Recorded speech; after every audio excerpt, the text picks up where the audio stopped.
To me, there were two places that showed more than any other on Saturday why college football is the best sport on earth. One of them was Atlanta, Georgia. I mean, Georgia Tech. The scene there was great. But the other one was Morgantown, West Virginia. Okay? If you're not paying attention to Rich Rod and what's happening there, you need to be. And above all else, it's just a great moment of like the Americana that makes college football great. Like college football's version of Americana. That's what we had in Morgantown for that game. Backyard Brawl, man, you guys know I love it. It's everything we love about college sports. Two rivals that just hate each other. You've got the quirky sayings about each other. You've got the traditions of Sweet Caroline playing the song. It's awesome. I literally, right before I came on the show today, was finishing up some prep, and I found a video of Sweet Caroline from the end of the game, which the second I saw that, I was like, well, I'm watching that. I can't imagine how loud that was. It was great. Obviously, I'm not trying to get demonetized here on YouTube, okay? YouTube, I'm not going to say it, but you all know what I mean when I say Sweet Caroline there. Regional rivals, close games. This rivalry feels like it's always like the underdogs always got a chance. There are goofy things happening. Man, it's awesome. And in this one, we had a couple of comebacks, right? Like each side trailed by 10 at one point in the game. It goes to overtime, and West Virginia wins in front of like just a totally bonkers crowd.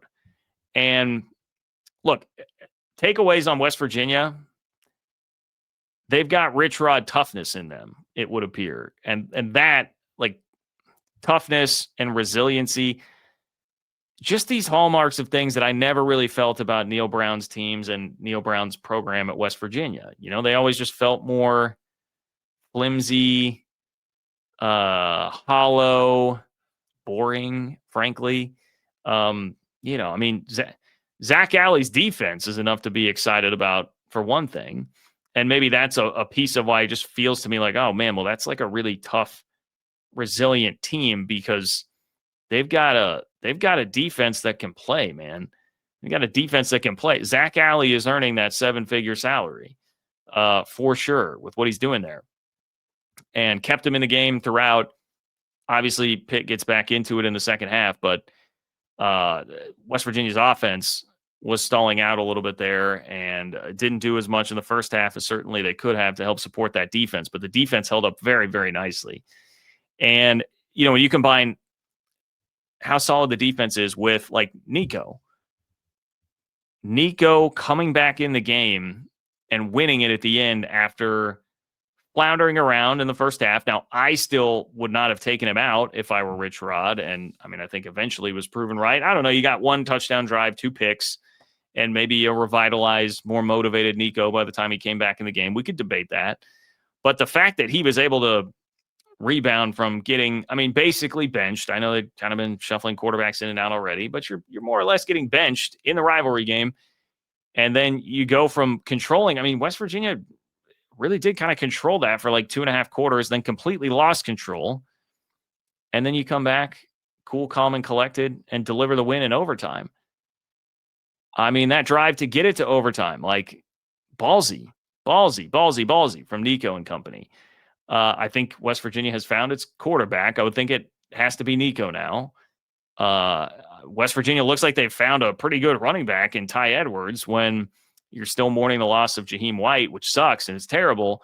But Ty Edwards goes for $141 and 3 touchdowns. I mean, that guy looked like the real deal. There's some really exciting things to build on here for Rich Rod the rest of the year. And just such a big swing in what you'd be feeling about West Virginia's season, depending on what happened in that game. If all of a sudden you're 1-2 and you had the bitter disappointment of losing in Ohio, and now you lose the game to Pitt, especially the way it was going, where it was like you're in control and then you get, at least you're, you know, it feels like you have somewhat control on the game, and then you get 2 terrible picks. The way that would have been lost, there would have been a lot of questions about the management of the quarterbacks and all that. And it just, you could see things start to spiral real quick. But now you're like, hey, look, blip on the radar. Tough to lose that game at Ohio.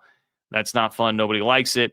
But you bounce back immediately after that, after losing your best offensive skill player, one of your other best offensive skill players for the year, and you said, well, to hell with it. Let's just go win the game. Let's beat our arch rival, who is a favorite, who is definitely in a more stable spot in the program under Pat Narduzzi, who I'll give Pat Narduzzi credit. He is a great heel for that rivalry. Pat Narduzzi is an awesome heel. He's like always finding a way to take some subtle dig or shot at West Virginia, like the thing about the scheduling beforehand. And he's a great heel. Looks the part too. And but no, man, you come back and you get him, you get those guys. It just, all of it felt like it encompassed to me. It's like this is a different deal than what Neil Brown had going. I don't know how high the highs will ultimately be with Rich Rod, what the ceiling is there. I don't know, but it sure seems like it's going to be higher, and it sure seems like the floor is higher right now based on the way West Virginia won that game. And I love to see it. I love to see it for West Virginia and the fan base, because West Virginia fans could speak to this better than I could, certainly. But there's something different about when you have like renewed optimism about the program based on the coach you have, and you combine that with like a huge win. It's different than, like Neil Brown beat West Virginia. He beat Oklahoma at one point, right? But just there was some apathy that had set in with Neil Brown. He never really seemed to have like a full grip on the fan base in terms of excitement, the way that people bought in on Rich Rod right now. So when you have like full buy-in from the fan base on new coach, optimism, where this is going long-term, and then you throw a huge win like this on top of it where everybody is there, the home atmosphere is great. You're like reminded of the glory days of that atmosphere. That's special, and that's something different. And it feels like West Virginia hasn't had that in a while. It's been a while since everybody's been like united on board with that. I'm not a good enough West Virginia historian to tell you when the last win would have been that really did feel like that. I assume back to the Dana Holgerson days and some of those teams, like a Will Greer team, maybe. But that was my feeling there. And my reference points tend to be more K-State centric. What it reminded me of was Chris Kleiman's first year in 2019. I think there was just such a malaise about K-State football for like the last couple of years of Snyder 2.0, especially the last year. It was dragging, and people were frustrated and a little checked out in some ways.